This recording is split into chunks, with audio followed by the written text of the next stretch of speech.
Hello, my name's Mark Ashton. I'm Professor of Silviculture, and this is the first on a series of stops in which we're talking about how do you conduct and how do you regenerate second growth mature mixed oak hardwood stands. And it's through shelterwoods. So the topic of the day that I'm going to be talking about is primarily different kinds of multi-aged and uniform shelterwoods in which we leave structures and age classes behind. Now this is a classic, mature, second growth oak stand that has had two crown thinnings, one in 1955, another one in 1975. And this is a 100 to 110 year old stand that you're looking at, where if you look very carefully, all the oak, all the trees in the canopy, the current canopy, have been thinned twice, and all of them are approximately 1/2 meter to 3/4 meter in size in terms of diameter. They are large.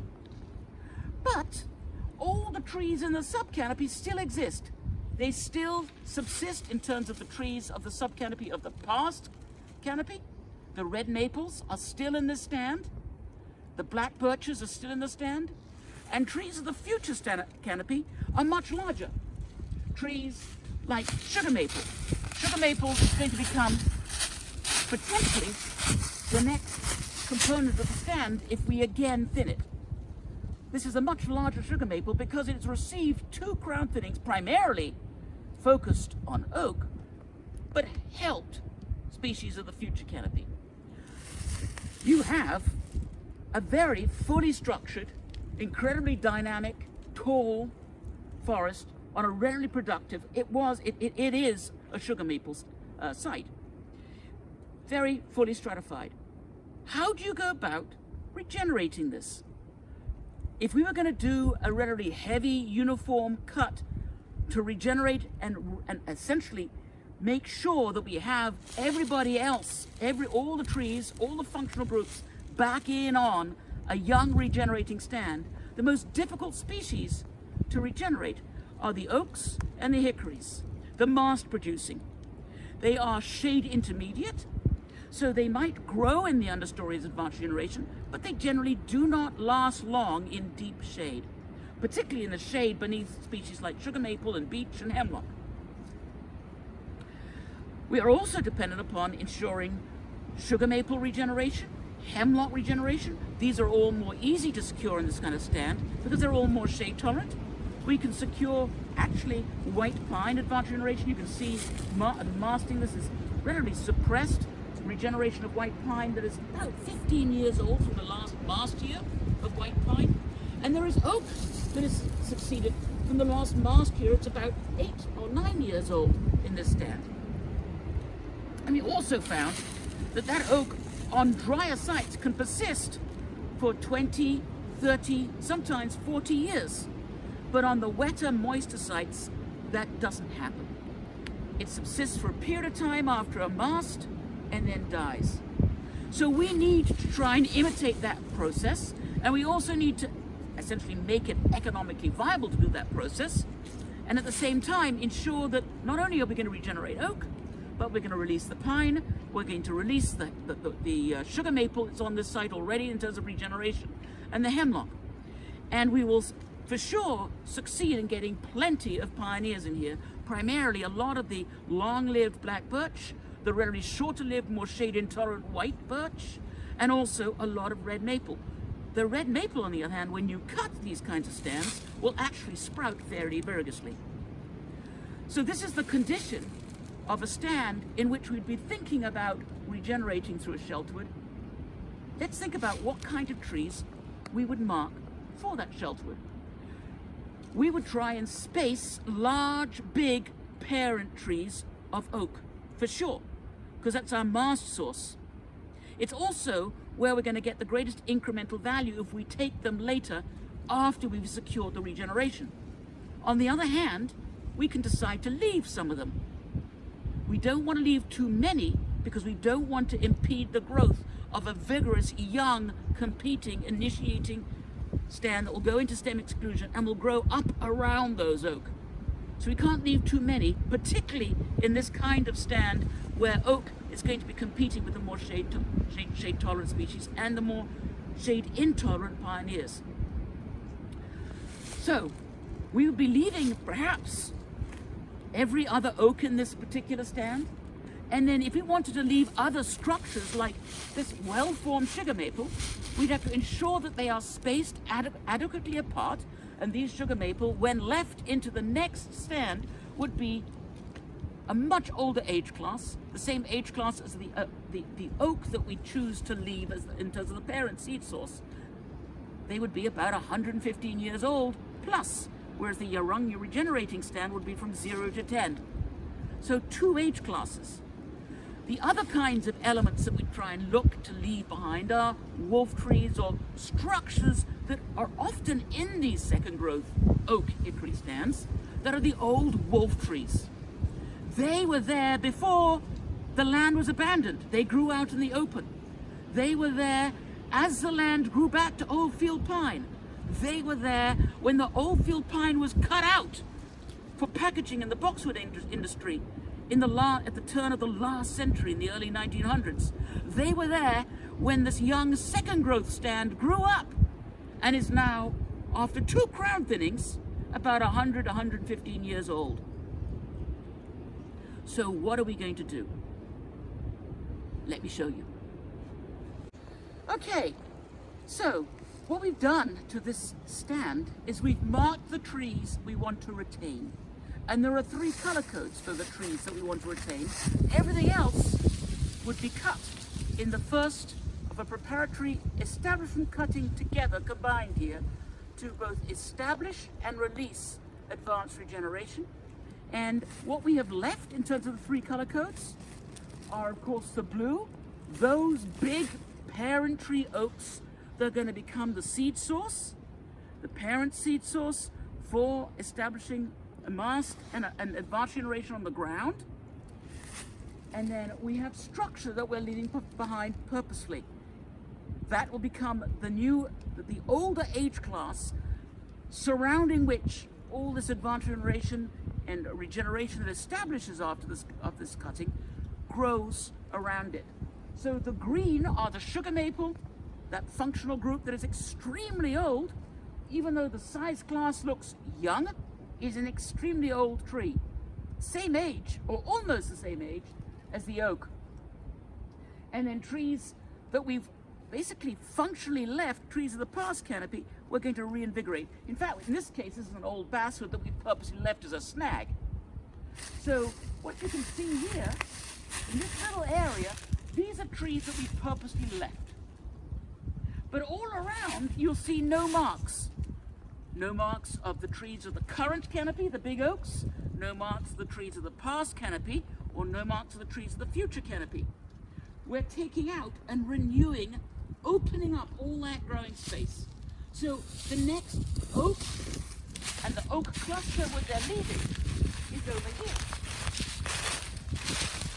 See the advanced generation, this is about 20 years old. One time, see hemlock on the ground, and then because it's the winter time, you don't see a lot of the sugar maple and the oak. But right here is the next oak that we're spacing. It's about, on this kind of site, about 65 to 70 feet apart. So this is the oak that we're leaving here. The crowns are not quite touching compared to the oak that we left and we were previously talking about. And you can see the only structure that we're leaving around it is a red maple, a tree of the past canopy. Believe it or not, all the red maples that we cut will vigorously sprout. By leaving red maple under, and you'll see that we have left a lot of trees sort of around the shadow of the crown of each of the canopy tree oaks.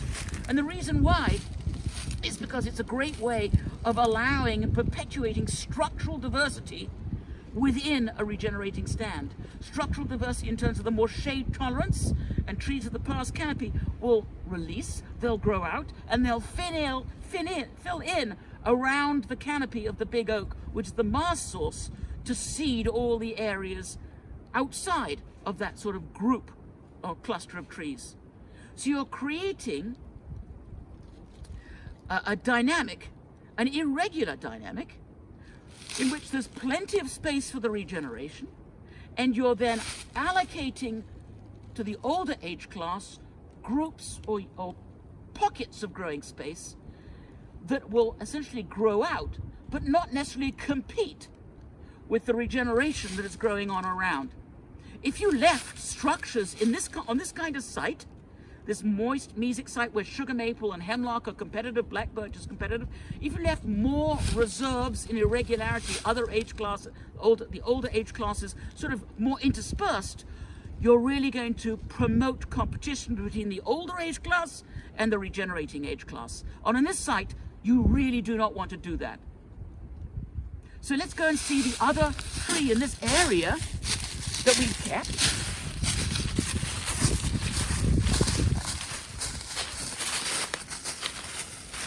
And here again, you can see the circumstance. This big canopy tree will probably elect to leave for the next generation of young regeneration to grow around it. But the orange is a tree of the past canopy, it's a red maple, and then the greens that you see are the sugar maple that will grow up around. Now there are, in this stand, we have occasionally left, okay, disobeying the rules I mentioned in terms of trying to aggregate reserves in groups to minimize sort of competition with the younger age class. If you see really nice sugar maple, such as what you see here, you might want to leave reserves singly out in the open. But this is going to definitely inhibit the younger regeneration from coming up around it.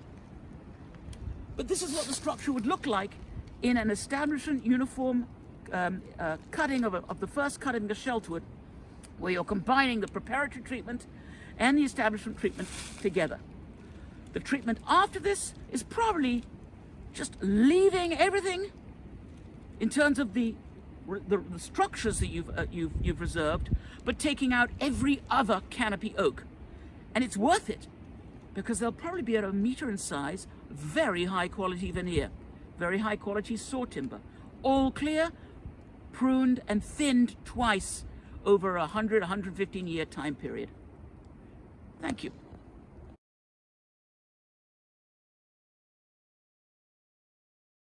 So, this is what an irregular shelterwood looks like on the same site as where we practiced and marked a shelterwood to cut to start, combining an establishment and a preparatory treatment together.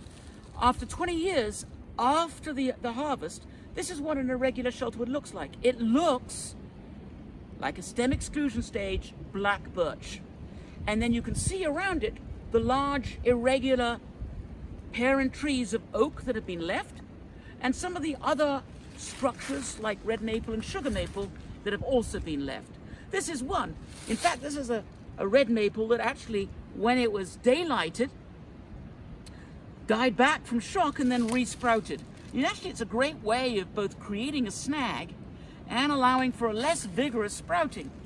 But here is an original reserve red maple. And then around you can see all sorts of pole stage black birch, which came in after the treatment.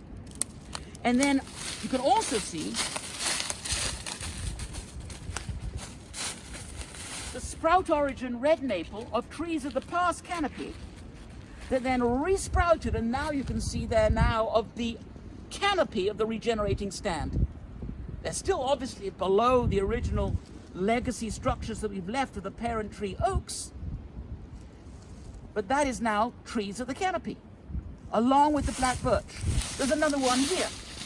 So where are the oak? Where are the sugar maple? Where are the hemlock? Well, they're here, but you have to look to them closely. This is an oak right here. Advanced regeneration released, and it's growing slowly, but it will eventually make it into the canopy. Here is another oak. They're all dotted in throughout this stand, dominated, looks like, through stem exclusion birch, but will eventually make it over time. And this, now we're looking at a 20-year-old stand in stem exclusion, vigorous stem exclusion. If you look at all the branches on the ground, all the stems on the ground are actually birch stems. Birch vigorously self-thinning against birch. And so some of the more shade-tolerant species, you can see a hemlock back here with the evergreen foliage coming through. There's also some pine and some sugar maple. And they're all the sugar maple are not that much higher than this. So this is the kind of structure that you're looking at after a regeneration. It's like a simulated, tidy tornado or hurricane.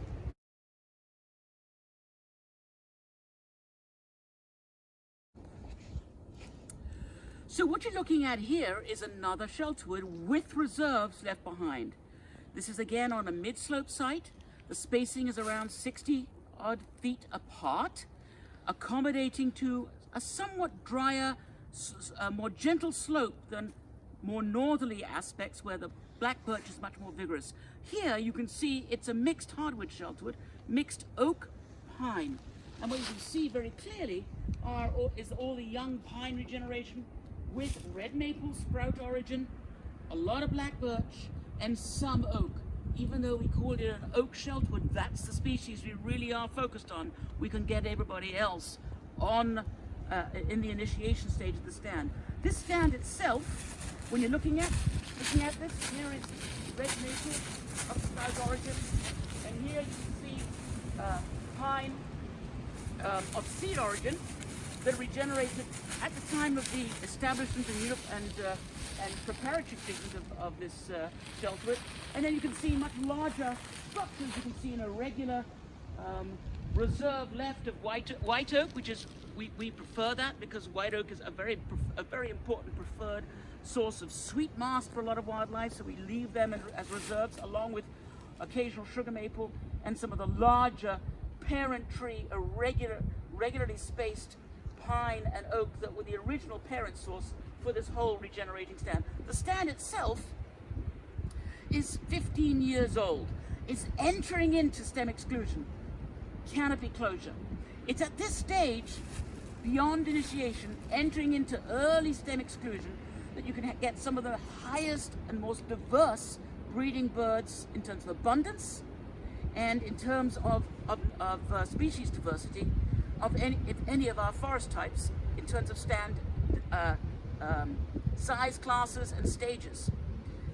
Because the ground nesting birds are in here, the ovenbird, the song thrushes are in here, and there is higher density in here because of all this protective cover and this foraging cover as in the mature forest that we have in our forest, in our reserves, in our true sort of late successional reserves. But it's also ideal habitat for a lot of the shrub nesting, early nesting warblers, yellow warbler, chestnut-sided warbler, eastern towie, for example. And yet, we've also recorded that leaving irregular structures like the white oak, like this big oak, red oak parent tree that is now left as a legacy tree, it's not going to be cut for timber. Those trees are also very desirable for canopy nesting birds free of predators, the main predator being a squirrel. No squirrel in its right mind is going to be running on the ground, going from one big parent tree to another. It's very susceptible to predation. And so rose-breasted grosbeaks, tanagers, orioles all nest. We have rarely abundant numbers of nesting canopy birds in these irregularly structured shelterwoods.